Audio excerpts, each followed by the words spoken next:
जय हिंद दोस्तों, मैं हूं साहिल कोचिंग जंक्शन से और आपके लिए लाया हूं आज हिस्ट्री की जादू वाली क्लास, जिससे आपको सबसे ज्यादा डर लगता है लेकिन असल में सबसे ज्यादा इंटरेस्टिंग टॉपिक है और असल में तो ये आपके खून खून रगों रगों में बसा हुआ है। आज मैं दिखाऊंगा कैसे आपको हिस्ट्री असल में पहले से आती है। मुझे तो कुछ पढ़ाना ही नहीं है, आपको बस अंदर जो मौजूद है मुझे उसको आपके अंदर से बाहर निकालना है। ठीक बच्चों, तो सोचो कैसे आपको हिस्ट्री आती है। मैंने तो कुछ पढ़ाया नहीं लेकिन आपको आता है। देखिए, आमतौर पर हिस्ट्री इतिहास को हम दो पार्टों में दो तरीके से देखते हैं। एक प्राचीन इतिहास, मध्यकालीन इतिहास और आधुनिक इतिहास। ऐसे ही तो होता है, एक प्राचीन एंशिएंट हिस्ट्री, मेडिवल हिस्ट्री और मॉडर्न हिस्ट्री। प्राचीन में, फिर मध्य में और आधुनिक जो चला। अच्छा, उसको समझने से पहले हमें यह समझना चाहिए कि हम इसको और भी तरीके से देखते हैं। एक होता है pre history, proto history and history. बोले तो भैया प्राग इतिहास, फिर आदि इतिहास, फिर इतिहास। प्राग इतिहास का मतलब होता है जब हम कोई इतिहास को प्राग ऐतिहासिक वस्तुओं से जानते हैं। मतलब यानी हमें लिखित जानकारी उस इतिहास के बारे में नहीं पता चलती। जैसे आदि मानव के जमाने में चलो क्या उसे लिखना आता था? नहीं ना भैया। तो आप कैसे जानते हैं उसके बारे में? उसके द्वारा इस्तेमाल किए गए वस्तुओं को देखते हैं और जान जाते हैं कि वो किस टाइप का आदमी था, क्या काम किया करता था। यही जानते हो ना भैया। जब पता चला कि वो मांस खाता था, हड्डियां पाई, हाँ भाई मांस वांस खाता था, इस तरीके से। अच्छा, तो प्राग इतिहास का मतलब प्राग ऐतिहासिक वस्तुओं से हमें जब पता चलता है, लिखित चीजों से नहीं पता चलता। मतलब आप आमतौर पे इतिहास दो तरीके से जान सकते हो, या तो किसी पुरातात्विक वस्तु को पकड़ लीजिए या कोई लिखित हुई जानकारी मिल जाए आपको, तो आप जान जाते हो उसके इतिहास के बारे में। यही दो तरीका होता है।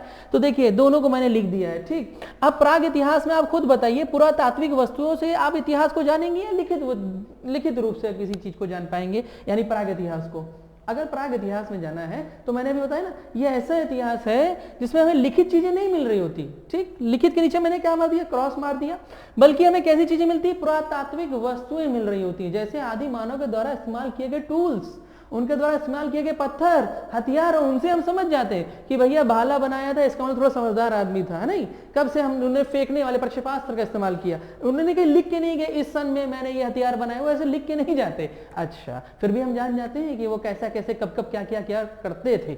अब चलते हैं आदि इतिहास। देखिए, आदि इतिहास को समझने के लिए छोटी सी बात फिर मैं लिख दिया हूं कि आप इतिहास दो तरीके से जान सकते हैं, या तो पुरातात्विक या फिर लिखित वस्तुओं से। ठीक, फिर से वही बात आ गई। ठीक भैया, अब आज इतिहास वो है जिसमें पुरातात्विक वस्तुएं तो मिलती ही मिलती हैं, प्लस लिखित वस्तुएं भी मिल जाती है, लिखित साक्ष्य भी मिलते हैं। लेकिन एक समस्या है। क्या है?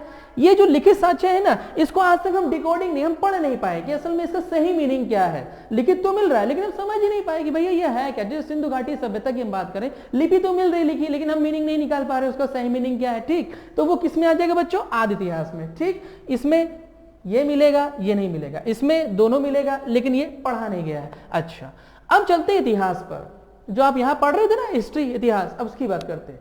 इतिहास उस पोर्शन से आप मान लेते हैं, उस समय से मान लेते हैं जब पुरातात्विक वस्तु तो मिल ही रही है, हमें अशोक स्तंभ लेख वगैरह मिल रहा है, प्लस लिखित साक्ष्य भी प्राप्त होता है। जैसे कौटिल्य का शास्त्र मिल रहा है ना, और इंडिका मेगास्थनीज ने लिखी, तो आपको रिटन भी साक्ष्य मिल रहा है ना, तो वो क्या कहलाता है? इतिहास कहलाता है। ये तो था इंट्रोडक्शन बच्चों। आप चलते हैं उस बात को जो मैंने आपको पहले बताया कि असल में आपके अंदर इतिहास मौजूद है। क्यों डरते हो किसी चीज से? देखिए, आज मैं समझाता हूं। हर चीज हमारे अंदर मौजूद है, इसलिए मौजूद है बच्चों, कारण है ना उसके पीछे कि हमारा इतिहास हमारे दादा परदादा बना के चले गए, तो उनका डीएनए हमारे अंदर नहीं मौजूद है। आपके दादा परदादा कैसे थे आपको क्या नहीं देखा है? फोटो नहीं देखा है, लेकिन मैं कह रहा हूं आपके शरीर को याद है, क्योंकि वही डीएनए चला रहा है। ये नाक, आज आप गांव में जाइए, कोई ना कोई होगा जो पहचान जाएगा, भैया ये फलाने के बेटे हैं, या फलाना इनके दादा परदादा, क्योंकि चेहरा मिल रहा है ना, शरीर को याद है, तो वही तो इतिहास हुआ, सब याद है। देखो, अब मैं आपको एक चीज समझाना चाहूंगा। इस इतिहास में सबसे पहले हमने कौन सा इतिहास शुरू किया? प्राचीन इतिहास, प्राचीन काल वाला, है ना, प्राचीन भारत का इतिहास। और उसकी शुरुआत हम करेंगे पाषाण काल से। पाषाण काल मतलब पत्थरों का काल। बोले तो इंग्लिश में क्या कहते हो? Stone age. जरा सोचो, आदि मानव का काल चल रहा है और बात हो रही है स्टोन एज की। यहां तो आदि मानव का काल लिखना चाहिए ना हमें। हमने क्या लिखा? पाषाण यानी पत्थरों का काल। स्टोन एज क्यों लिखा? इसलिए लिखा क्योंकि ये आता है कौन से इतिहास में बच्चों?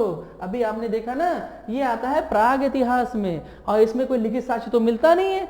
जो कुछ चीजें होती है वो पुरातात्विक वस्तुओं से ही हम आदि मानव के बारे में जान पाते हैं। और उस जमाने में सोचो वो कौन सी चीज होगी सबसे ज्यादा जो आदि मानव इस्तेमाल करता होगा? दिमाग लगाओ। चारों तरफ आपके पास कुछ नहीं, कोई टेक्नोलॉजी, कोई मोबाइल नहीं, कुछ नहीं है। अचानक से कोई जानवर आपके सामने आया, आप क्या उठा के मार रहे हो?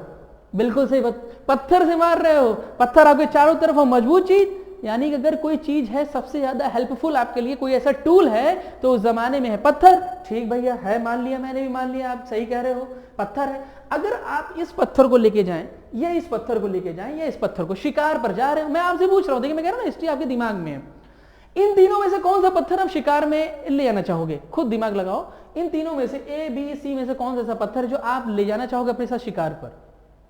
भाई ये तो बिल्कुल नहीं सोचोगे, थोड़ा बहुत सोच रहा होगा कोई इंसान, सोच रहा होगा भाई ये भी काम कर सकता है, बिल्कुल ठीक है, लेकिन ये सबसे सटीक है ना। यो इंसान इसको यूज कर रहा है ना, वो आधुनिक दिमाग का है, दिमाग उसका अच्छा चल रहा है। लेकिन जो इंसान क्या है इसका इस्तेमाल करेंगे हाथ से, अरे भैया तो फिर ऊपर वाला माला खाली है, ऐसा कोई होगा नहीं, बकायदा कोई मैं जान रहा हूं। अब देखिए ये बताता है उस पाषाण काल के बारे में, ऐसे पाषाण काल के बारे में जो इस तरीके के पत्थरों का इस्तेमाल किया करते थे। तो आदि मानव तो लिख के नहीं जा रहा अपने बारे में, हमने ये पत्थर देखे और जान गए हम कि यार ये बहुत ज्यादा समझदार तो नहीं रहा होगा, जाना। इतिहास कैसे लिख लिया आपने? ऐसे लिखा, पत्थर के आधार पर, उसके टूल्स जो यूज कर रहा है उस आधार पर, और वो यूज क्या कर रहा है? पत्थर। तो पत्थर के आधार पे पूरा इतिहास काल लिख रहे हो कि नहीं लिख रहे हो? तो उसको क्या कहोगे? स्टोन एज, मतलब किसका एज? पाषाण का काल। भैया पत्थरों से तो हम जान रहे हैं सब कुछ। अच्छा भाई, अब इसको जो देख लेगा कहेगा भैया ये जो है एकदम नई एज का मामला रहा होगा, थोड़ा बहुत बहुत कुछ मॉडर्न हो गया होगा मामला, मतलब ये तो चलो पूरा पाषाण काल है, पाषाण काल जब शुरू होगा तब के जमाने की बात रही होगी, लेकिन ये एकदम लास्ट का रहा होगा, एकदम नया रहा होगा। तो समझ में आया किस तरीके से पाषाण काल कहा आपने इसको? ठीक बच्चों, आगे चलें, कुछ समझ में आया इतिहास के वो पार्ट? फिर उसके बाद पाषाण काल क्यों लिख रहा हूं मैं? अब मैं कहता हूं मेन टॉपिक पे, जो आप बार बार रट रहे होते हो मगर याद नहीं होता, कोई बात नहीं, हिस्ट्री तो आपके अंदर है, क्यों उसको याद कर रहे हो? बाहर निकालो। मैं क्वेश्चन पूछ रहा हूं बच्चों, आप आंसर देना। मैं क्वेश्चन पूछ रहा हूं, आप आंसर देना। शुरू करें? आओ बच्चों शुरू करते हैं। मैं एक तरफ तो मैंने खाली छोड़ा, दूसरी तरफ लिख दिया बच्चों। कारण है, अगर मैं लिख दूंगा तो अपनी बुद्धि चलाओगे नहीं, और मैं चाहता हूं कि अपने अंदर का डीएनए झांक के देखो दादा परदादा क्या कर गए, दादा परदादा क्या कर गए। पाषाण काल की खोज में बहुत बड़ा योगदान रहा भारत में रॉबर्ट ब्रूंसफुट का, है ना, वो हथियार निकाला, हैंडेक्स वगैरह। अभी चलते हैं उस पर भी। देखिए पूरा पाषाण काल, ठीक है, मैंने ट्रिक दी है आपको। क्या ट्रिक दी है? रिस्क यहां ज्यादा है, खाने को खाना कम मिलता है। मतलब खाना खाने के लिए जब आप निकलोगे तो खाना तो थोड़ा मिलेगा आपको, शिकार पे निकले या जो कोई आपने खाने का जुगाड़ लगाया, खाने की उतनी मात्रा नहीं मिल रही आपको, लेकिन भैया रिस्क बहुत ज्यादा है। समझाऊंगा कैसे। मरने का रिस्क। अच्छा यहाँ पे तो ठीक है, मध्य पाषाण काल आते आते रिस्क और फूड लगभग बराबर हो गया कि चलो निकले हैं, अगर डेथ का चांस ज्यादा है तो खाना भी पर्याप्त मात्रा मिल जाएगा, मगर यहाँ आते आते रिस्क बहुत कम हो जाएगा और खाना बहुत ज्यादा हो जाएगा। ठीक, अभी ये तो मैंने ट्रिक बताई। अब मैं क्वेश्चन आपसे पूछ रहा हूं, मुझे बताइए आज से कई लाखों साल पहले, लगभग 25 लाख साल पहले के आसपास की बात है, अब इतना पुराने हम चले जा रहे हैं, जरा सोचो पृथ्वी किस युग में है? ठंडा चल रहा है मामला, ठीक। अच्छा जब ठंडा चल रहा है तो जलवायु टफ है। टफ का मतलब कठोर जलवायु है कि नहीं? चारों तरफ बर्फ ही बर्फ, जरा सोचो एकदम ठंडा माहौल, बहुत टफ है। तो आप देखते हैं कि यहाँ पे जो जलवायु है वो किस तरीके की है?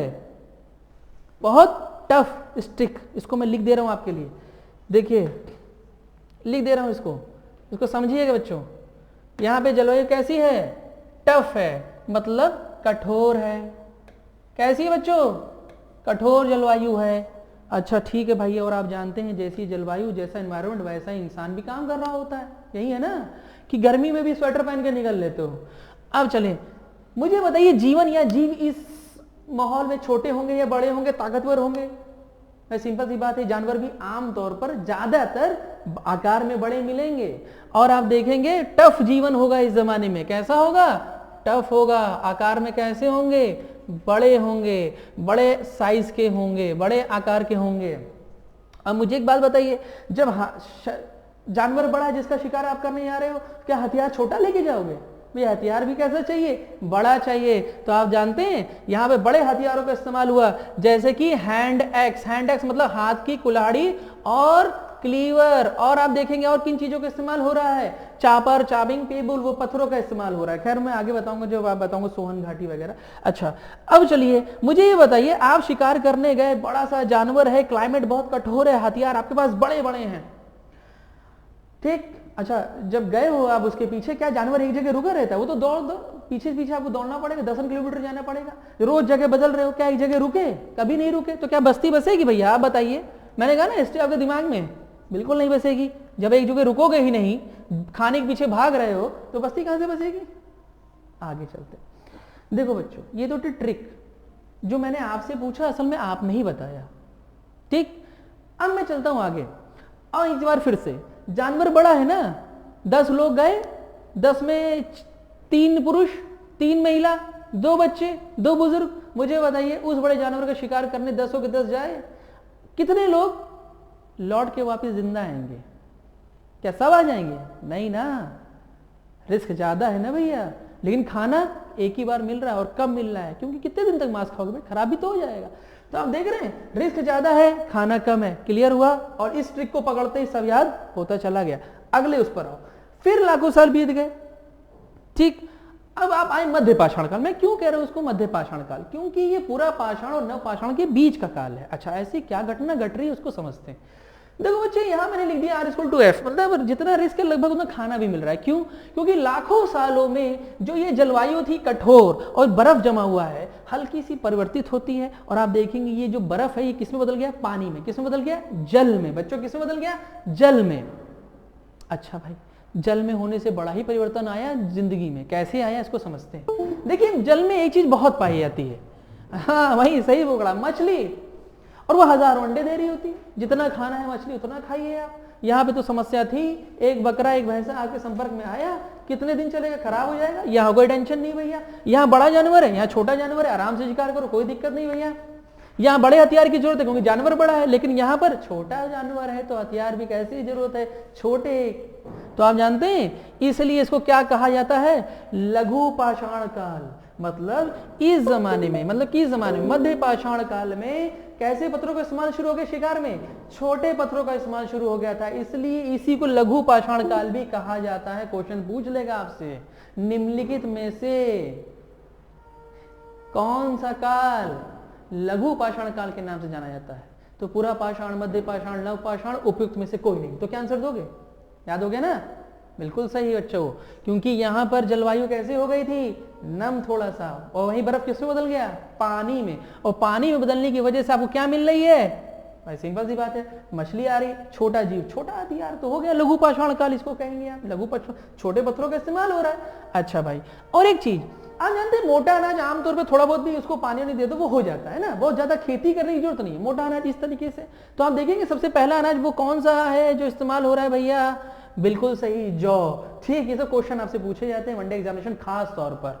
अब चलते हैं आगे। मैं बताना ये चाहता हूं आपको बच्चों कि जो जीवन की शुरुआत असल में हमारे यहाँ ये जो नर्मदा मानव, नाम सुना होगा नर्मदा मानव, मतलब आदि मानव के जो अवशेष सबसे पहले सबसे प्राचीन पाए जा रहे हैं वो नर्मदा नदी किनारे पाए जा रहे हैं, इसीलिए उसको हम नर्मदा मानव के नाम से भी जानते हैं भैया। और आप जानते हैं जब मानव रह रहा है, खाने की समस्या थोड़ी सी दूर हो गई है, पानी के आसपास रहना है, थोड़ी दूरी पर गुफा है, गुफा में आराम से बैठा है, तो वो क्या कर रहा है?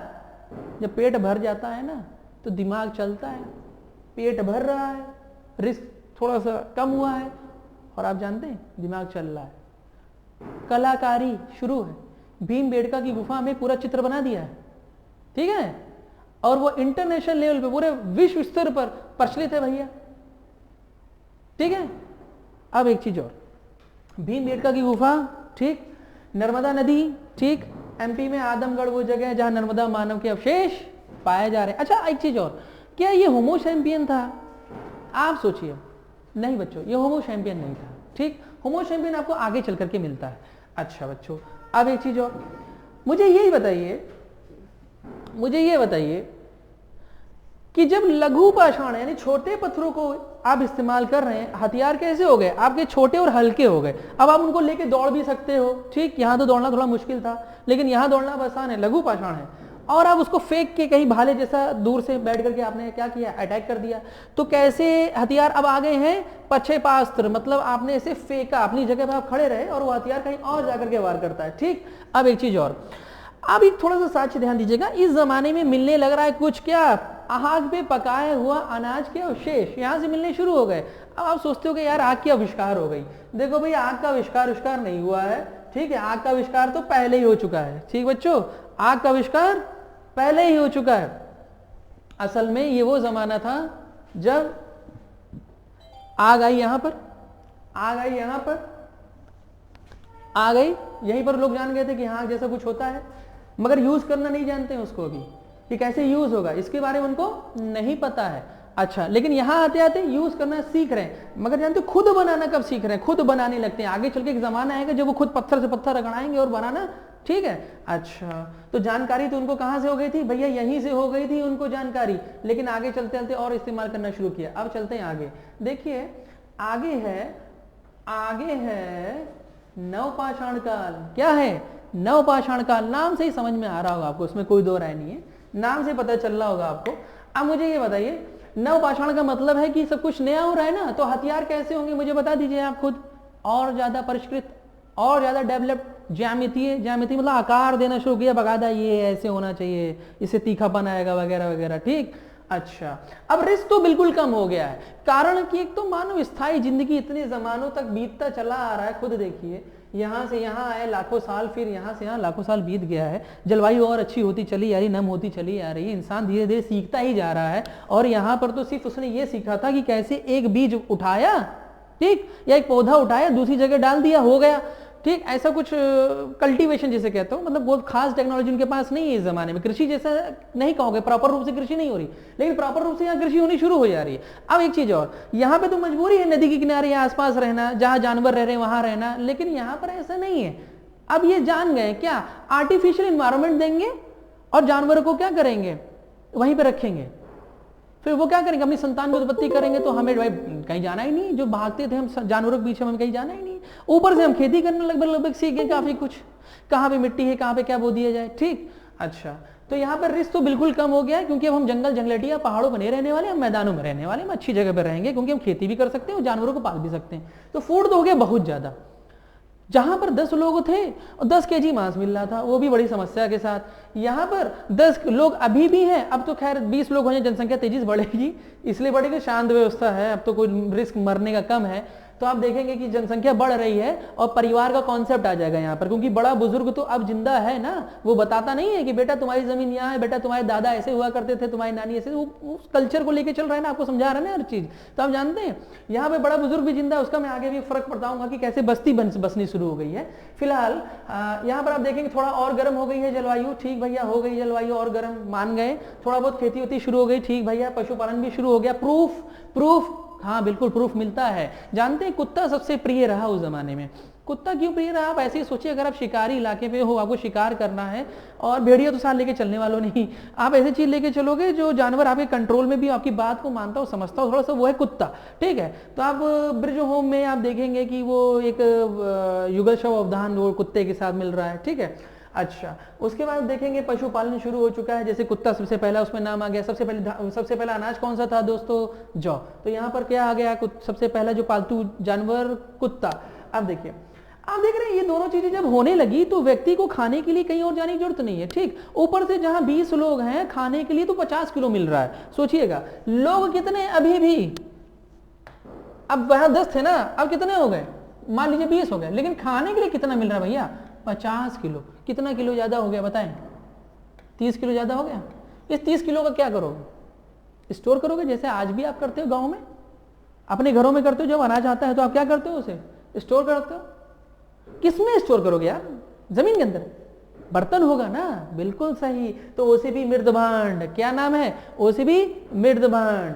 और देखो बच्चों, अभी मैंने कहा ना कि अब कहीं जाने की जरूरत नहीं, जगह रुके रहो, बूढ़ा बुजुर्ग भी मौजूद है, वो सब कुछ पूरा कल्चर तैयार कर देगा। यानी पहली बार क्या बसी इस जमाने में? बस्ती। नाम क्या है बच्चों? मेहरगढ़। अच्छा ये बताओ, कहीं कोई ऐसी चीज जो ना समझ में आई हो? सब चीज आपके दिमाग में है ना, पूरा ट्रिक समझ में आई आपको? कितना आसान था? कुछ कहीं ऐसा लगा कि बहुत मुश्किल है? नहीं ना? तो बच्चों अगली वीडियो के लिए आप तैयार रहिएगा, इससे भी इंटरेस्टिंग होगा, इससे भी मजेदार होगा, ठीक। धन्यवाद।